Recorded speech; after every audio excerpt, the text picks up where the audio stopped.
환영합니다. 좋아요, 구독, 알림 설정까지.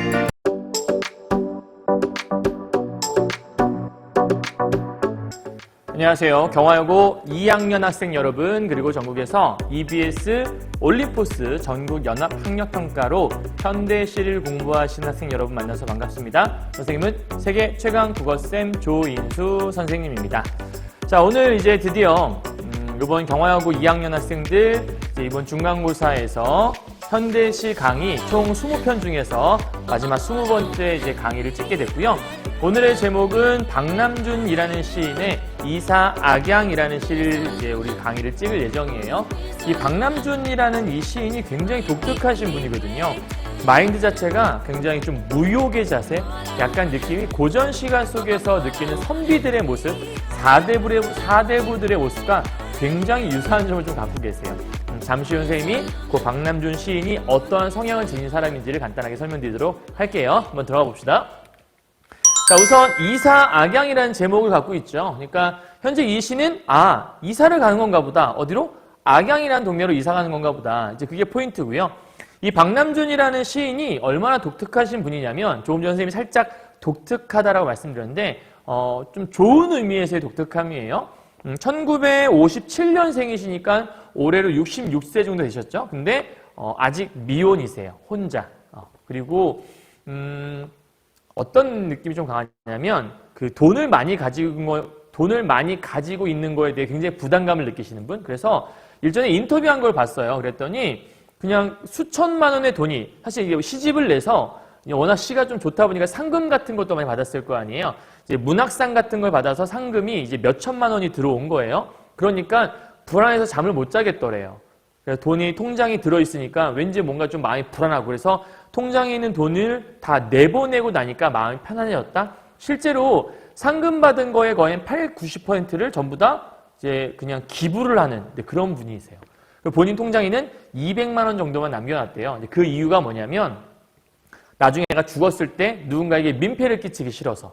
그러니까 자기 장례비라고 할 수 있는 돈 200만 원 정도, 한 달 생활비가 한 20만 원 정도도 뭐 안 든다고 하시더라고요. 그러니까 굉장히 좀 특이하시고 독특하신, 하지만 좀 멋지신 나름대로의 어떤 그런 가치관을 갖고 계신 분이라 볼 수 있을 것 같아요. 그래서 이분이 실질적으로 악양, 그러니까 지금의 경남 하동 지역인데 지리산 쪽에서 혼자 이제 좀 무욕의 삶을 살고 계시는 그런 분 중에 하나거든요. 그래서 시 속에서 이제 어떤 걸 얘기하고 싶은지 그걸 한번 우리 함께 살펴보도록 하죠. EBS 올림포스 교재에서 약간 삐뚤어져 있는데 선생님이 살짝만 좀 틀어볼게요. 네. EBS 올림포스 교재에서 사실은 이제 이 시에 대해서 어떻게 설명을 하고 있냐면, 이사악양이라는 시는 대상의 부재에 관한 화자의 태도를 드러내고 있다. 그러니까 이 시를 볼 때는 뭘 봐야 돼요? 뭔가 화자의 태도인데 뭔가 대상이 부재하고 있는 상황인가 보다. 그럼 대상이 부재하고 있다면 그 대상을 보고 싶으니까 뭐 그리워하거나 이런 심리가 있겠죠. 그 부재한 대상의 빈자리를 느끼며 살아가는 가운데 자연물 간의 합의를 부러워한다. 그럼 살짝 보면 알겠지만 나는 뭔가 대상이 부재하고 있어. 근데 자연과의 합의를 부러워해. 그럼 그런 거죠. 나는 누군가와 함께하지 못하는데 자연은 함께하는 모습이 있으니까 대박 부러워. 이런 걸 우리가 객관적인 대상이 내 마음에 상관을 한다. 그래서 객관적 상관물이라는 말을 많이 쓰죠. 그죠? 그 얘기를 하는 게 아닌가 싶어요. 자, 그러면 이러한 내용을 토대로 해서 본문의 시를 한번 살펴보도록 하겠습니다.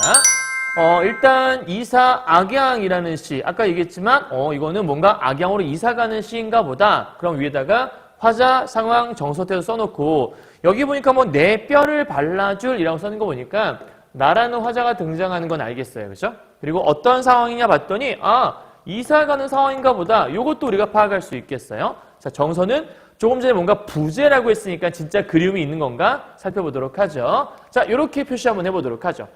혹시 시를 안 봤다면 한번 읽어보고 이 강의 들으셔야 돼요. 왜냐하면 읽어보지 않은 상태에서 선생님 강의를 듣게 되면 선생님이 말하는 것들을 그냥 머릿속에 싹 집어넣게 되거든요. 근데 그건 여러분의 공부가 아니니까 살짝 멈춰두시고 시를 한번 읽고 무슨 내용이지? 한 1, 2분 정도 고민한 다음에 그 다음 이 강의를 들으시면 더 좋아요.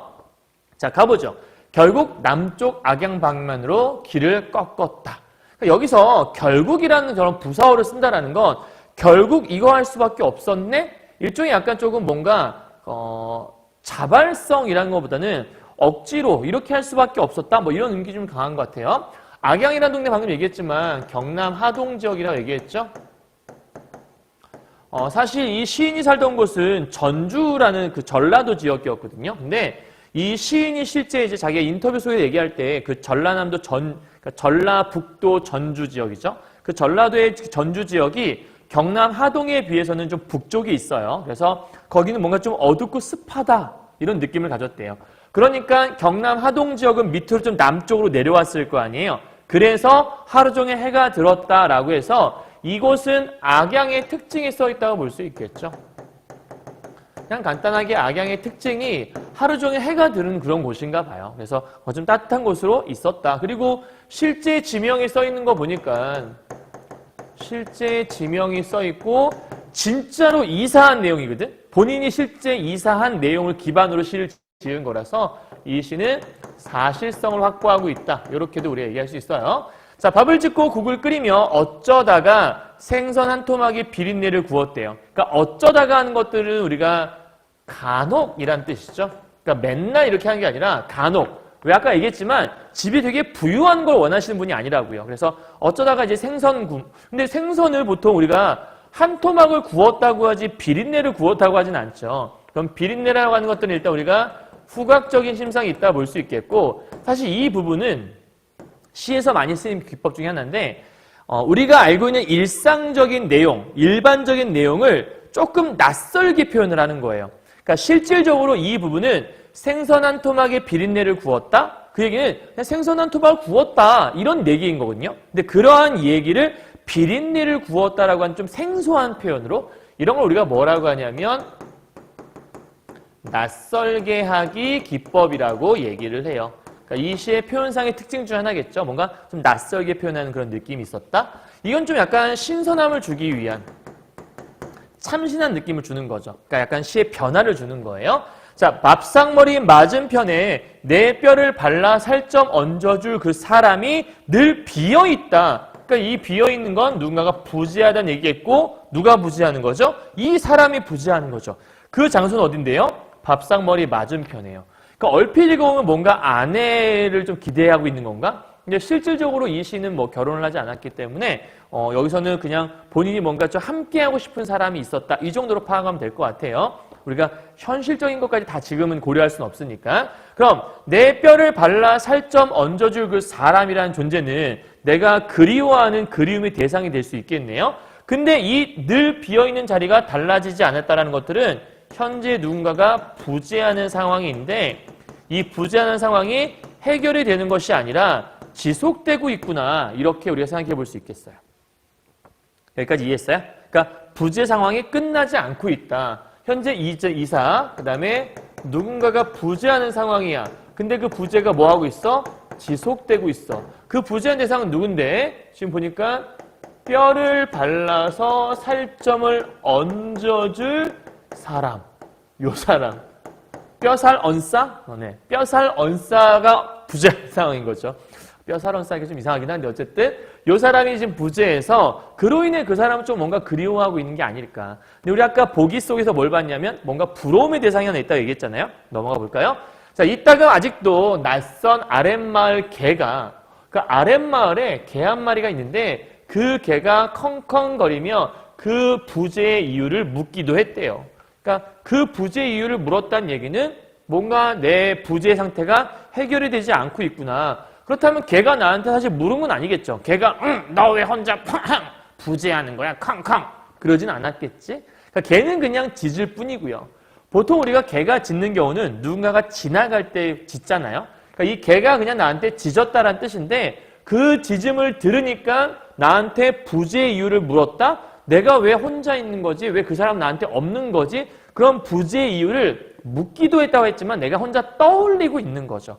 그렇다면 이 낯선 아랫마을 개라고 한 존재는 내가 왜 혼자 부재하고 있을까를 떠올리게 했다는 얘기니까 본인의 외로움, 이런 외로움을 환기시키는, 외로움을 떠올리게 만드는 그러한 대상이 개겠구나라고 여러분 생각해 보시면 돼요. 그러니까 일종의 화자의 외로움을 환기시키고 있다, 화자의 외로움을 떠올리게 하고 있다, 떠오르게 하고 있다, 화자의 외로움을 강조하는 그런 소재가 될 수 있겠구나. 이렇게 보시면 되겠네요. 자, 그 다음 중요한 건데 여기는 이 별들의 다 별표, 불빛들의 별표요. 자, 별들은 우리가 천상세계에 있는 곳이죠. 하늘에 있는 거고요. 불빛은 인간 세상에 존재하는 지상에 있는 존재죠. 저 별들과 불빛이라는 것이 결코 나뉠 수 없는 우주의 경계로 인해 밤마다 뭐가 돼요? 한 몸이 되고 있대요. 요거네요, 요거. 그죠? 아까 보기 속에서 하나가 되고 있는 그 자연물에 대해서 사실 불빛들이라고 하는 건 자연물이다라고 얘기하기 조금 모호한 면도 있긴 하지만 어쨌든 별빛과 불빛이 여러분 생각해봐요. 밤에 별빛이 쫙 내리쬐면 어쨌든 좀 밝잖아요. 조금은. 아예 어둠보단 나으니까. 근데 마을에서 뭔가 또 집에서도 불빛을 피웠을 거예요. 그럼 이 불빛과 별빛이 경계가 정확하게 있을 수 있나요? 경계가 정확히 없죠. 그냥 하나의 그냥 빛 덩어리예요. 근데 여기까지가 우리가 불빛이고 여기서부터는 별빛이야. 이렇게 나눌 수 없거든요. 그래서 나눌 수 없다란 말을 쓰는 거야. 그런데 경계라고 하는 건 나누는 뭔가 기준이 있는 게 경계잖아. 여기까지를 우리가 경계라고 하는 거잖아. 그럼 나눌 수 없는 경계는 있을 수가 없잖아요. 그럼 이 얘기는 결과적으로는 역설이죠. 그죠? 나뉠 수 없는 경계란 말은 성립할 수 없는 말이니까. 그래서 뭔가를 나뉠 수 없는 우주의 경계라는 게 의미하는 건 뭐냐면 불빛과 불빛이 만나서 그냥 한 덩어리가 되었다. 이걸 설명하고 싶었던 것 같아. 그 경계로 인해 한마다 한 몸이 되고 있다. 밤마다. 밤마다 한 몸이 됐다는 거는 이 둘이 서로 뭐가 됐다? 합일이 되었다는 뜻이겠죠. 그렇다면 여기 나와 있는 이 별들과 불빛은요. 결과적으로 뭐와 반대가 되는 거냐면 화자의 처지와 서로 반대가 되는 거라 볼 수 있어요. 그죠? 그러니까 화자의 처지와 상반되어서 화자를 좀 더 외로움을 부각시키는 좋겠다. 쟤네들은 함께 있는 것 같은데 그래서 밑에 보니까 부럽기도 했다라고 화자의 정서를 직접적으로 제시하는 거죠. 그러니까 지금 내가 현재 부러워. 왜? 나는 혼자 있는데 쟤네들은 서로 만나고 있으니까. 그리고 해가 바뀔수록 검던 머리. 그러면 해가 바뀔수록은 사실은 이 밑으로 내려가야죠. 그러니까 얘는 행간걸침이라고 볼 수 있는데 사실은 이 해가 바뀔수록을 여기다 걸쳐 놓으면 어떤 특징이 있냐면 해가 바뀔수록 부러웠다 이런 의미도 되고요. 해가 바뀔수록 검던 머리가 더욱 희끗거리고 있다 이렇게도 해석할 수가 있어요. 그러니까 지금 해가 바뀔수록 부러웠다는 얘기는 시간이 흐를수록 부러웠다라는 의미. 그러니까 이게 첫 번째 시간이 흐를수록 부러워! 이런 의미로도 해석할 수가 있고 두 번째는 시간이 흐르면서 나는 뭐하고 있다? 늙어가고 있다. 그러니까 나는 머리가 희끗해진다. 이런 의미로 파악할 수 있는 거죠. 그러니까 행간걸침에 따라서 이게 이렇게 해석할 수도 있지만 이게 밑으로 해석할 수도 있다. 원래 이게 밑으로 내려가서 해가 바뀔수록 검던 머리가 더욱 희끗거리고 있어 이렇게 설명할 수 있는 건데 위에 걸쳐버리니까 얘한테도 영향을 미칠 수 있다는 거죠. 이해했나요? 좀 이렇게 독특한 그러니까 이 시인들이 얼마나 대단한 사람인지 이런 것들을 보면 야 이렇게 표현할 수 있구나 대단한 생각이 들어요. 자, 또 하나 여기서 부럽기도 했다 직접적인데 검던 머리는 우리가 검은색이니까 일단 색채 이미지가 있죠. 당연히 시각적인 거 있고요. 그럼 앞에서 우리 아까 비린내 나왔으니까 후각적인 거 있었고 시각적인 거 있고 이것도 시각적이면서 동시에 색채 이미지가 있다고 볼 수 있겠네요. 그죠? 자, 검은 머리가 희끗거리고 있다는 얘기는 내가 늙어가고 있다는 뜻인 것 같고요. 그렇게 희끗거리며 날리는 이거다. 봐봐 얘들아. 해가 바뀔수록 검은 머리가 희끗거리고 그 희끗거리며 날리는 눈발을 그러면 여기서 여기 연결되는 거니까 이렇게 가는 거는 우리가 일종의 연쇄법이라고도 볼 수 있겠네요. 그죠? 검던 머리 희끗거리고 그 희끗거리며 날리는 눈발을 봐도 희끗 이렇게 연결되고 있으니까 자 눈발을 봐도 점점 무심해졌다. 그러면 지금 현재 나의 정서가 부러웠다가 어떻게 되고 있어? 무심해지고 있어. 부러웠어. 여기서 끝나는 게 아니라 무심해지고 있구나. 이렇게 파악할 수 있겠네. 그러니까 지금 이 시에서 보니까 시간이 흘러가면서 화자의 심리가 변하고 있음을 알 수 있어요. 처음에는 별빛과 불빛이 하나 된 걸 보면서 완전 부러워라고 생각했었는데 점점 시간이 흐르면 흐를수록 이제는 그런 것들조차도 무심해져 가고 있는 거예요. 어찌 보면 익숙해져 가고 있다 볼 수 있겠고 그냥 관심이 점점 사라지고 있는 그런 상태. 일종의 여기 있는 이 희끗거리고는 뭐라고 볼 수 있냐면 나이를 먹는 거잖아요. 나이 먹는다는 것들은 추상적인 개념인 건데 이 나이 먹는 것들을 시각적으로 뭐 해놓았다? 형상화해 놓았다. 이렇게도 우리가 파악할 수 있는 거고요. 이해했나요? 되게 시가 참 이래저래 표현상 멋진 모습이 있는 것 같아요. 자, 이제 마지막 정리할게요. 끝냅시다. 겨울바람이 처마 끝을 풀썩 뒤흔들다 간다. 그러니까 지금 배경, 그러니까 시간적 배경이 겨울이라는 걸 알 수 있겠고 처마 끝을 불썩 뒤흔들다 간다 했으니까 뭔가 지금 추위가 몰아치고 있다 정도 알 수 있을 것 같아. 아침이 드는 창을 비워두는 것은 자, 아침에 드는 창을 왜 비워둘까? 아침이 드는 창을 비워두었다라는 얘기는 뭔가 비워두는 건 누군가를 위하는 거잖아요. 그러니까 요거는 일종의 그 부재하는 대상에 대한 뭐 때문에? 그리움 때문에 그런 게 아닐까 이렇게 생각해 볼 수 있고 무덤을 앞둔 여우들이 그러했듯이 우리가 요거는 사자성어라고 얘기할 수 있는데 들어본 사람들 있을 거예요. 수구초심이란 말을 해요. 뜻은 여우가 죽을 때가 되면 고향을 향해서 머리를 조아리고 죽는다고 얘기해요. 그러니까 이게 무슨 얘기냐? 여우조차도 죽을 때에는 자신의 고향을 그리워한다는 얘기예요. 그러니까 이 수구초심은 고향에 대한 그리움.